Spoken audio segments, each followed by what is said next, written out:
Welcome to the Rim Break Rodeo. We hope this video helps. In this video, I will show you how to make a delicious Banh Xeo mix. First, let's gather our essential ingredients. You will need rice flour, a touch of turmeric for that signature golden color, and rich coconut milk for creaminess. Don't forget fresh green onions, a pinch of salt, and a little sugar to balance the flavors. Using fresh, quality ingredients is key to a truly authentic and tasty Banh Xeo. Now, let's start by combining our dry ingredients. Take a large mixing bowl and carefully measure out 2 full cups of rice flour. To this, add 1 level teaspoon of vibrant ground turmeric. This not only gives our Banh Xeo its beautiful yellow hue, but also adds a subtle earthy note.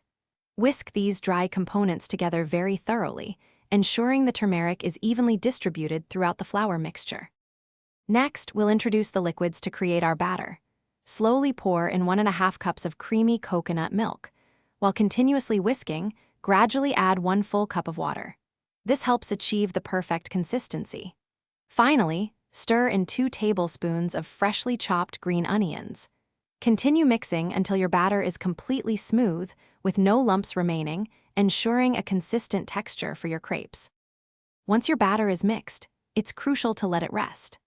Allow the batter to sit at room temperature for at least 30 minutes.